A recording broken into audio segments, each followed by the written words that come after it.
Today's podcast is brought to you by Audible. Get a free audiobook download and a 30-day free trial at www.audibletrial.com/historyfangirl. Over 180,000 titles to choose from for your iPhone, Kindle, Android, or MP3 player.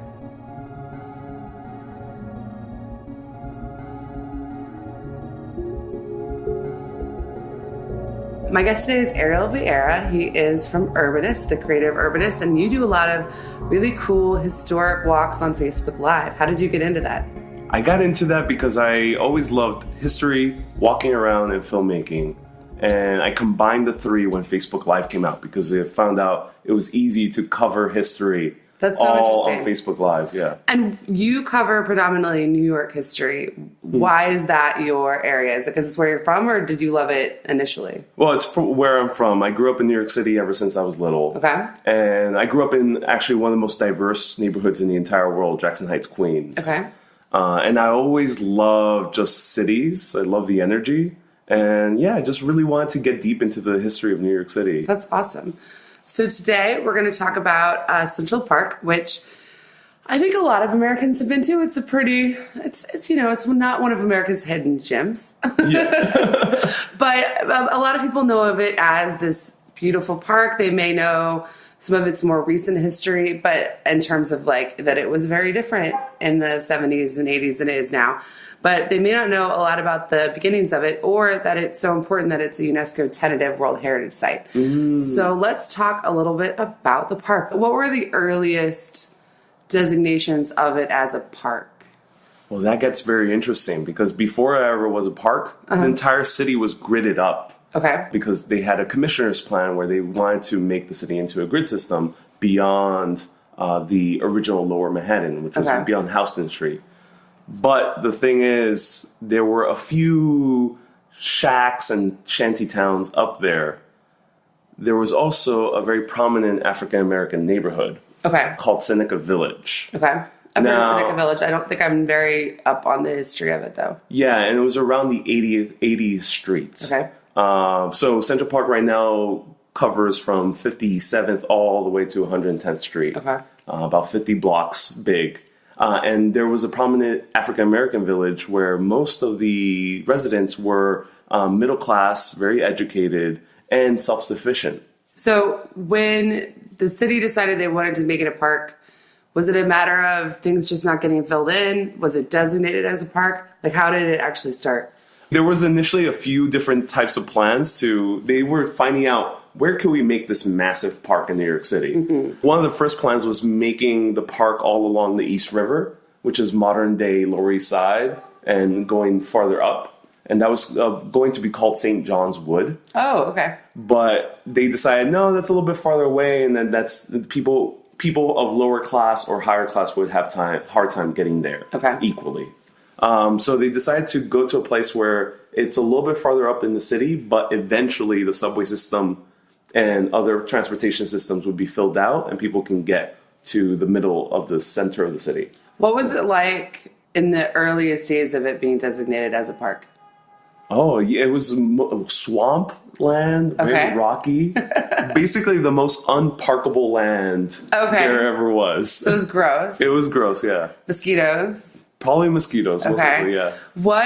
How did the earliest New Yorkers start using it? Like, what were they doing were they even going there? The poorest New Yorkers that couldn't afford to live anywhere else in the island of Manhattan were moving there. Okay. And African Americans who had the means to move there, but they were excluded from the society. So, in order to save themselves from, racist attacks, they would move in those areas. So the park was designated. So you're talking about they're moving around it, like they're moving around on the Upper East Side? Yeah. Okay.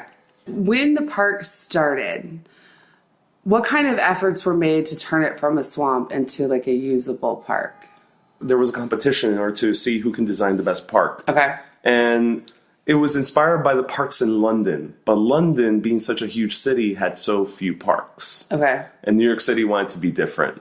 So instead, New York City wanted to have one huge park instead of tons of tiny green spaces? We wanted both. Okay. They wanted everything. Yeah. They're New Yorkers. Yeah, no, the thing is with London, there was only New Hyde Park, which was pretty large, but otherwise very, very small amounts of small parks. But New York City wanted to change that. Okay. And the very first plan that people were submitting was to build in the classical London or French style park, which is very gridded with nice gardens. But then two amazing engineers, Frederick Olmsted and Calvert Vaux, who were guys who were very radical thinkers, wanted to build a park that felt like nature. Okay.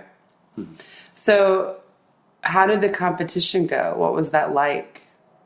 I'm not entirely sure the details of the competition, but I know when Calvert Vaux and Frederick Olmsted submitted their plans, people were blown away. They were like, we're going to make the Adirondack Mountains in the middle of New York City. Oh, cool. That is insane. And people are going to get lost in, and it's going to be winding roads, and nothing's going to be completely defined. And people were really on board with this because it was very novel. Okay. And that was called the Greensward Plan when it was submitted. How did it get designated as Central Park? Once they started building it, but I'm not sure of the details of the designation. But that wasn't its original name. That was something that happened over time. No, that was a name that was designated. Oh, okay. After a time. Okay, cool. It was central to the island, not to the city. Oh, okay, that makes sense. So after they choose this project, do we know anything about how long it took for them to get the park from swampland to designate, to beautiful and and execute their plans? This was a massive endeavor. Okay. They had to enlist the help of 20,000 people. Oh my gosh. Most of them Irish and German men. Okay. And it was great for them because they just came off the boat. Yeah. Mostly the Irish who were just coming off the boat in the 1860s. And to get a job building a park was a great job to have. It paid more than other jobs available in the city. And it was probably nice to be outside and... Yeah, nice and grueling at the same time because it was very hard work. They had to first drain the swamps. So they built irrigation systems in order to take out all that swamp water. And also to expose the rocks, they actually had to dig down and then raise up the rocks. So was the space uninhabited for the most part because it was such terrible land? Yeah. Okay, so that actually is part of the reason that the park was able to exist like that. But that's the case with most cities. Yeah. Most cities, just like the city we're in right now, Bucharest, and cities are all around the world, were built on very bad land. Ariel and I met in Bucharest, and we were here for an extravaganza, basically, of reasons that Bucharest is cool, called Experience Bucharest. But we were on a tour yesterday, and we learned that there were 7 earthquakes or something insane all here. So I know what you mean as far as not every city is built in a perfect spot. No. So these Irish immigrants are building the park. Yeah. What was it like in the early days of it being used? So if you and I decided to go to the park, what would we see here? What would we do? Well, first of all, it was the age before cell phones. So I would never get there because I would not be able to navigate my way to the park without Google Maps. Well, generally, since New York City was gridded, it was easy to kind of walk straight and get to the park. Okay. But that was a long walk because there was nothing for many blocks between basically at that time 23rd Street and 57th Street. Okay. So people really didn't venture by walking. And also, there was no public transportation. There was no subway system. So they initially wanted people of all classes to visit the park, but that didn't work out because it ended up being very hard for a working class person from the Lower East Side to trek all the way uptown to 57th Street. Okay. So it ended up being a park mostly for the high class. Oh, okay. Because they were starting to live already around the 30 streets in Fifth Avenue and Park Avenue, and moving more northward, and they had access to horse and carriage to go directly to the park. So how long was it mostly an upper-class phenomenon? Oh, I have no idea what was the case. Maybe until the subway was built, until 1904. So the subway is beginning of the 20th century? Yes. So the subway was actually built, the center of the subway was built in Times Square, which also was a place where it was barely not used by the residents in New York City. It was called Longacre Square, which was mostly dedicated for horses and stables. Okay. So What are some notable events that happened in Central Park over the years? Oh, so many. Let's pick let's start with what's your favorite event that's happened in New York Park over the years? That's a tough question. Okay. Yeah.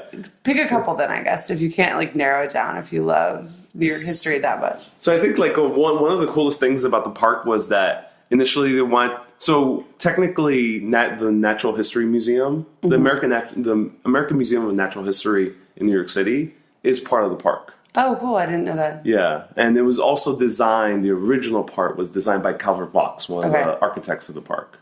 The two architects of the park, did they go on to do anything else that people would have heard of? Oh, yes. Okay. So these two guys completely blew everyone's mind when people started visiting the park. Because parks before then were very structured and orderly. Okay. But Central Park, you're in the city, you're in the island that the city's only a few miles away, and you feel like you're in the mountain ranges of Southern America. Okay. That was a completely mind-blowing experience, and the place where you can truly get lost in and not hear or see the city at all. So people all around America started hiring Frederick, Olmsted, and Calvert Vaux, sometimes individually and sometimes together, to design parks all around the U.S. Okay.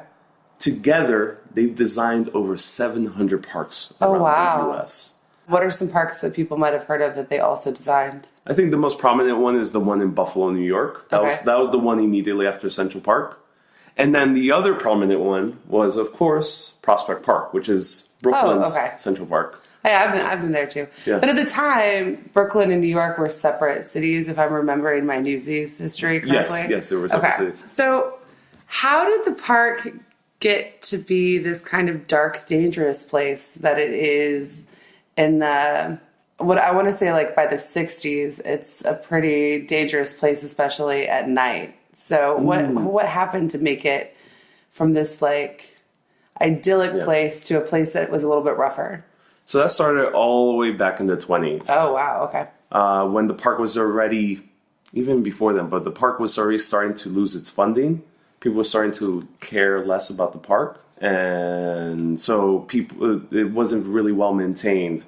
And people were doing illicit activities there in the park. Okay. Including the mafia. They would often, have meetings there or take people to, dispose of them in the park. Okay, like a Law and Order episode? Yes, basically. Okay. Yeah. And there was this one particular cave in Central Park that you can still see, but has been blocked off. Okay. It's called the Ramble Cave. And it's right in the most densely forested area of Central Park, the Rambles. And this cave, you can only get there by rowboat, really. There was a little path, but it was easier to get there by rowboat. And people would often commit crimes there. And there were so many crimes and murders and other horrible attacks that happened there that Central Park, many decades later, decided to seal off the cave for good. Oh, okay. That makes sense. What are some notable events in the mid-20th century that happened there? We've got the fact that the museum is part of the park, but just what are some things that would have made New Yorkers go, oh, that happened in the park? So the Museum for Dinosaurs was originally inside the park. Okay. And it was a museum where they actually, an outdoor museum where they had the dinosaurs on display outside. But the government at that time, which was Tammany Hall, which was actually one of the most corrupt governments at that time in the U.S., run by Boss Tweed, who wasn't even technically mayor, but he owned the mayor. Yeah. He had more power than him. The person who ended up building the museum did not do it under his permission. Oh. And if you don't do something under the permission of Boss Tweed, because Boss Tweed likes hiring his own people, so he ends up getting kickbacks. So basically, for example, he built City Hall. For City Hall, for the chairs, he hired his own company to make the chairs for City Hall. The thing is, the chairs were about 10 times the price of another chair maker. So he would get kickbacks. Okay. He didn't get kickbacks, so he threatened first the guy who ended up building it. And after that threat that did not go through, and he's like, no, I'm going to keep the dinosaur park here, he actually sent henchmen with sledgehammers, and they sledgehammered all the dinosaurs. Like, were these original dinosaur fossils or these reproductions? These were reproductions. Oh, thank God. Yeah, that didn't happen. That was after. Yeah. So, let's talk about the resurgence of Central Park. Because, I'm 33. When I was younger and hearing about New York, it was a pretty gritty place, and people thought of it with a lot of fear. And now it's kind of turned into, it's almost marketed as like a family-friendly destination with like a hipster Disneyland in Brooklyn. Like, and I know that neither of those descriptions are actually accurate. Yeah. But the city has undergone a turnaround in the way that the rest of America thinks about it. How did that process actually happen, and how did the park go from being a more dangerous place to a more sunny, idyllic place again? First, after the park was used for lots of crimes and illicit activities in the 1920s, it became a shantytown during World War II. Okay. For many people being displaced during the war, and especially after the war, many veterans were starting moving inside Central Park. And then in the 70s, it became like one of the prominent areas to have gay sex inside the park. It was a great, and it was probably a safer place. Yeah. Okay. But at the same time, because of that, there was also a lot of crime. Okay. So that the park was absolutely in shambles. Most of the meadows were actually dust bowls at that time. Okay.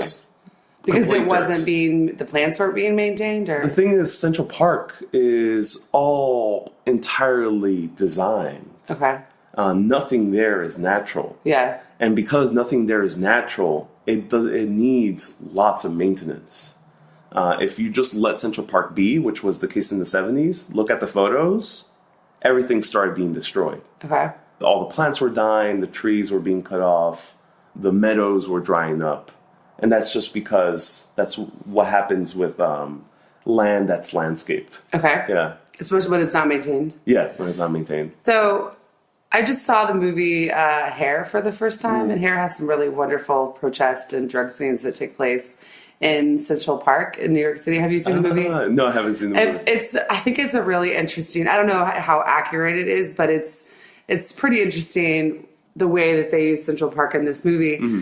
But I just think it's probably pretty iconic for like what it would have been like to be there in the 70s during like a Vietnam protest. Mm. So it's being used for all these illicit things, some things which are truly illegal and some things which were, because of the morality and at the time, forced to be on the outskirts of society, and so therefore stuck in a place where other illegal things could happen. Yeah. Did New Yorkers use it during the day, and was it dangerous at night, or was it dangerous all the time? Well, I wish I could experience it personally, but apparently it was. From what I heard, yeah, it was dangerous at all times. Oh, crazy. Yeah, you could not go into the park safely, and graffiti everywhere, and trash everywhere as well. Okay. So when did they clean it up? So it got so bad that one of the prominent New Yorkers at the time, who is now a very infamous American figure, Donald Trump. Oh, God. He had his massive tower looming overhead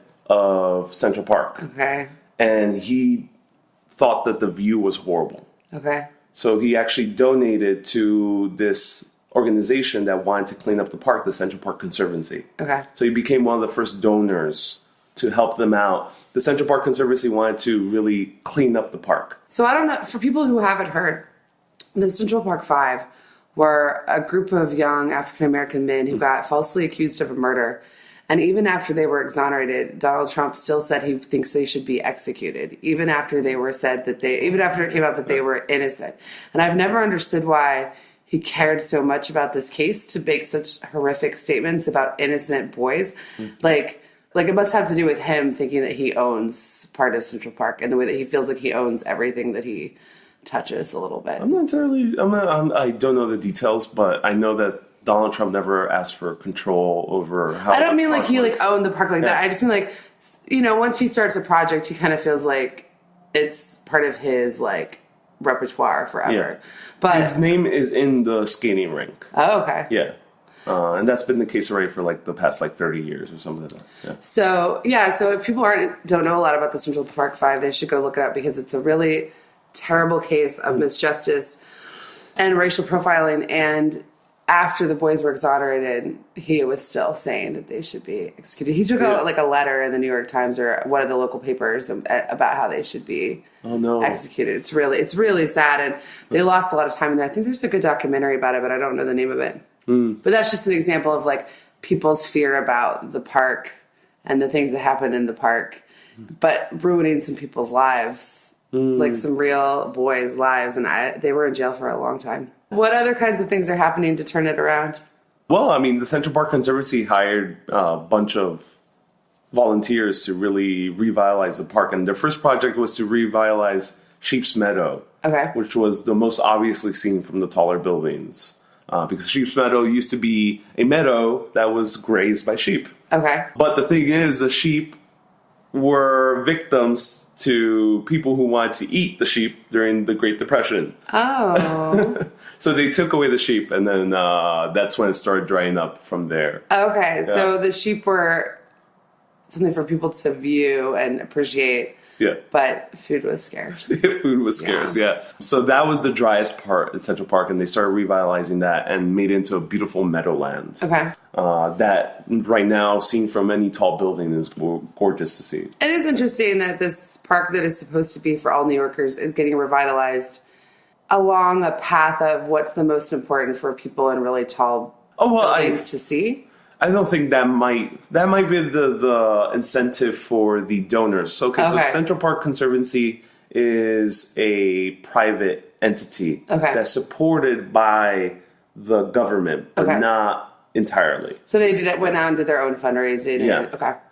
So I assume maybe that's the incentive for the fundraisers, but not for the Conservancy. The Conservancy cares about the park. And are they still around? They're not. They are. They're still running most of the park. About 75% of the park's funds comes from the Conservancy, which are private donations. The rest comes from the New York City park system.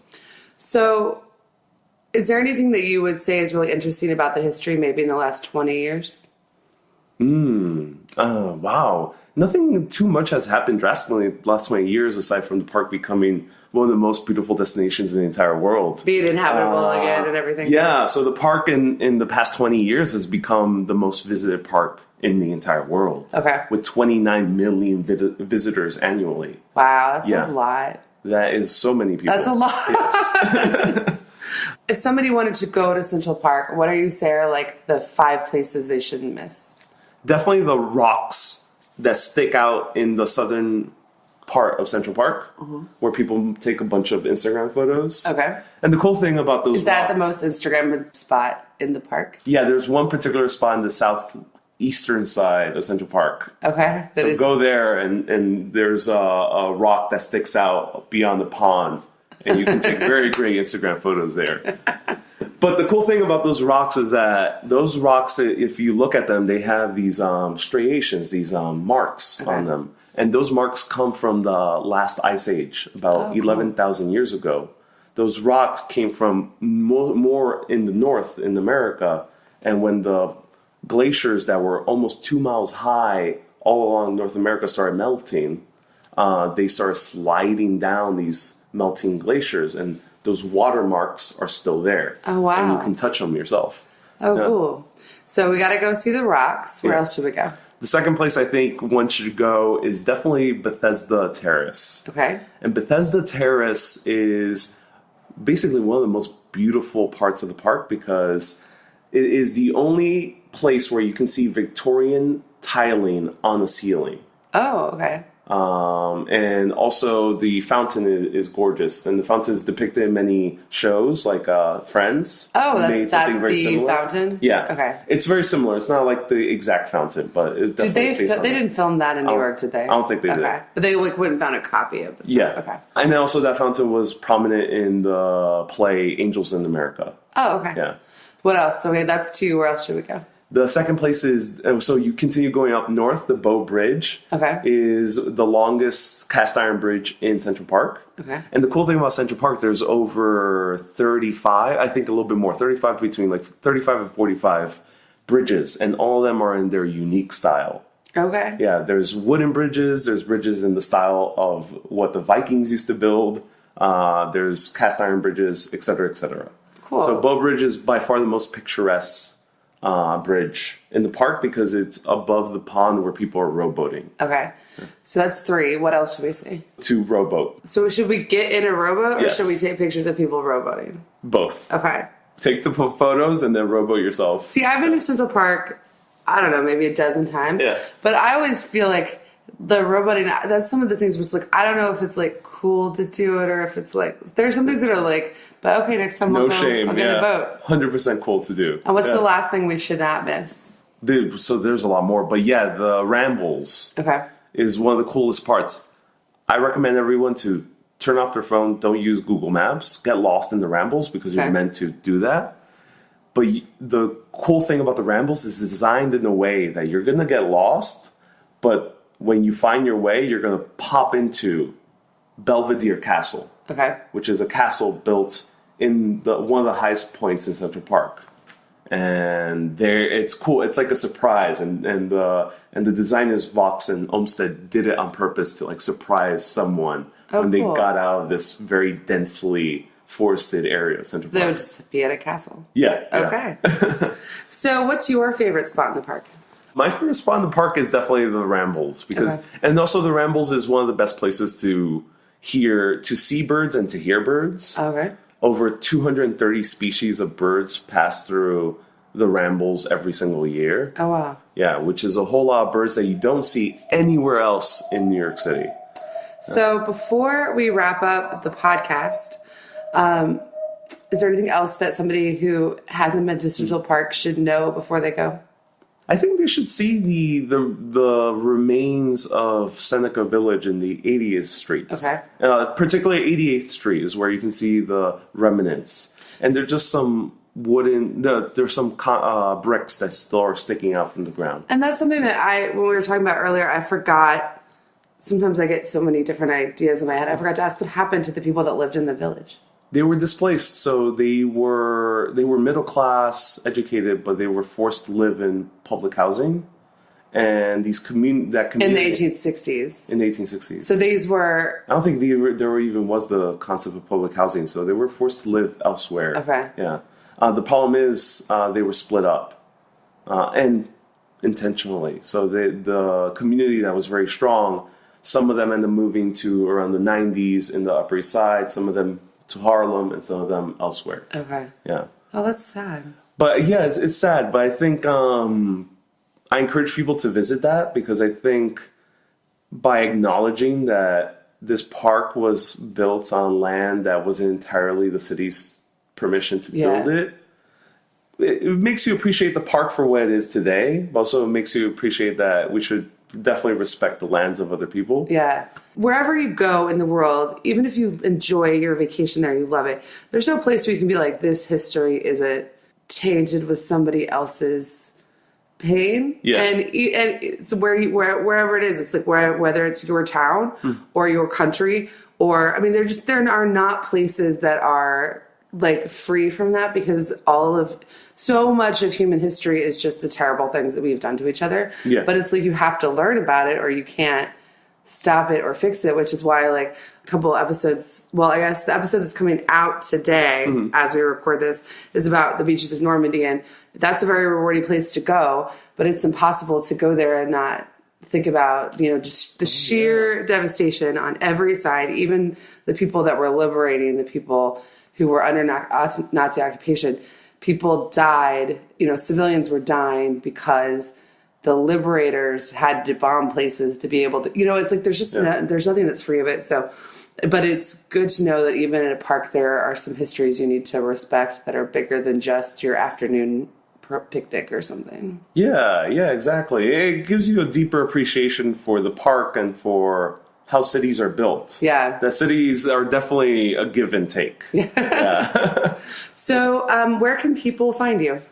People can find me on Facebook.com/Urbanist Live. Okay. Or at Urbanist Live anywhere. So Urbanist Live, Twitter, Instagram, Snapchat? And Snapchat, yeah. All right, I gotta get my Snapchat. That's an issue for me. But people should check you out. So what we'll do is we'll put links in the show notes to all your social media accounts. And then do you have a website that's separate from Facebook? Yeah, urbanist.live. Urbanist Dot live. Yeah. Cool. Okay.